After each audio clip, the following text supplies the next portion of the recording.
Warning! The following video is overly cringy. Why does everything have to be rainbow? So for me's sake, please don't shoot me off the rainbow road. You got me, dude? And now, you have been warned. The Mario Kart series is one of the best spin-offs to ever exist. And in each Mario Kart game, there is a rainbow road track. So, I want to make a video on the top 10 best rainbow road tracks. So without further ado, let's go! Can't we just agree that Mario Kart Super Circuit's Rainbow Road is garbage? You want to know why? Well, first of all, there is nothing new in this track compared to the older ones. And it's just so underwhelming because there's no tricks, no cool shortcuts besides a long strip that is kind of hard to stay on since it's really thin. But still, this track is just boring. And the only cool Easter egg is the big Bowser ship in the background from Paper Mario. And I guess it's kinda cool that you can bounce off the edges of the track, but I just have nothing cool to say about this track. Mario Kart 64 was a huge step up to the first Mario Kart, but that doesn't mean that it has the best Rainbow Road. But before I start ranting, let me just say the music in this track is stellar, and besides that, this track has a lot of problems, sadly. Like, it takes averagely 6 flippin' minutes. Yup, you heard it, folks. 6 minutes to finish this track. And you might think that it will have cool stuff in the track. No, you're wrong. It is the complete opposite of that because this whole track has guardrails for the whole time. And the only enemies on this track is the chain chomps that you can easily memorize each move so easily. I'm just disappointed with this track. Unacceptable. Finally, a decent Rainbow Road track. And I might be a bit biased because I'm not the biggest fan of Mario Kart DS. And I still like this track for what it brings. But what I do not like is the music. It's just so boring. Because you would think that a Rainbow Road track would have a really good suspense song to it. But besides that, I actually like how they added a corkscrew and a loop in a Mario Kart game. And it feels a little bit weird because when you're driving through it, it's like your character like tilts to the side more than going straight. And that's just pretty good. And that's what I like about the corkscrew and the loop. But sadly, there is nothing else besides the corkscrew and the loop to talk about.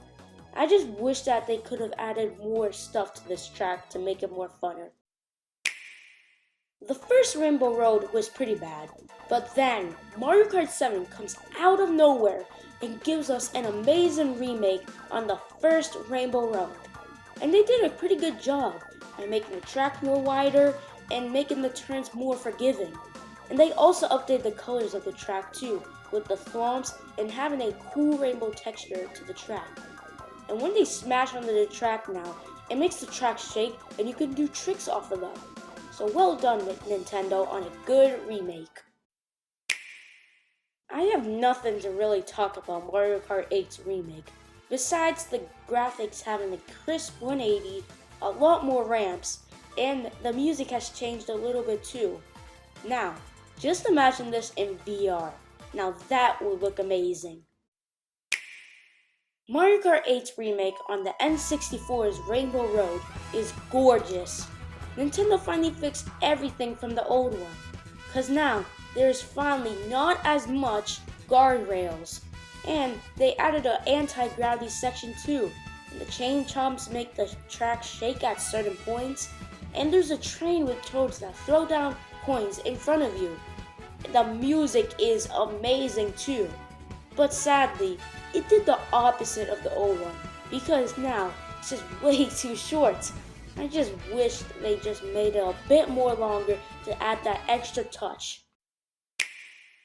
Now we are entering the God tier tracks, and let's start off with Mario Kart 8's Rainbow Road. And I'm one of those people that did not like it at first, but this track has grown on me a lot. And I can understand from Nintendo's point of view that they wanted to try something different, and I want to applaud them for that. because this Rainbow Road is actually placed in space, connected to a space station. Obviously, it has an anti-gravity section that splits into two paths with those things that you spin around and gives you an extra boost. And it's just mind-blowing that Nintendo has evolved from a bad Rainbow Road track to God tier ones. Well done, Nintendo. Well done. Mario Kart Double Dash is one of the best Mario Kart games to ever exist. And luckily, the Rainbow Road track is really good.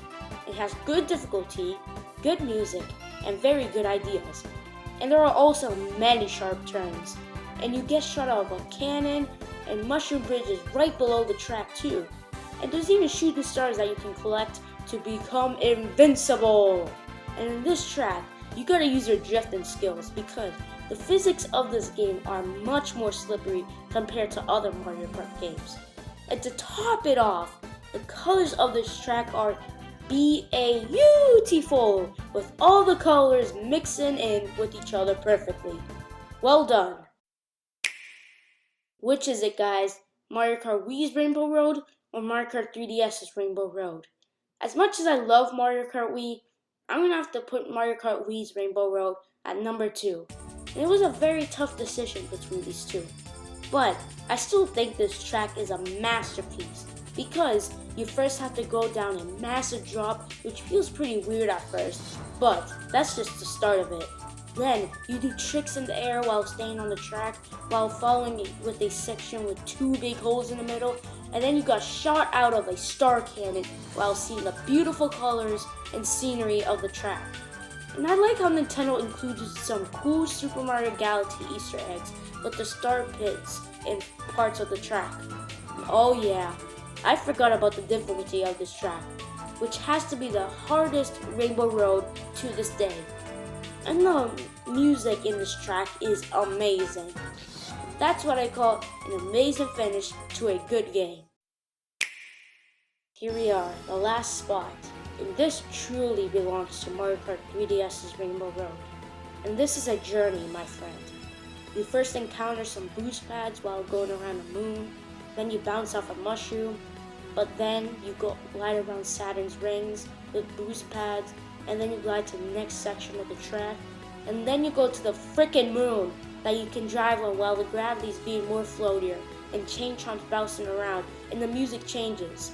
But then, you hear the song change on that final lap, which shows that you're on the final stretch, because you go through that tube that spins, and then once you start gliding, you have to dodge a bunch of asteroids in the air with boost stars, and that you can use to your advantage. And then you start seeing the flag, and then you notice people are behind you. Then your heart starts racing even more and more until you get closer to the finish line, and then once you finish it, you feel amazing. And I'm just completely mind blown that Nintendo added all of this to one single track. Well guys, I'm going to wrap up the video here. Thank you so much for watching and subscribe to join the MTTT Army today. See you guys next time. Bye!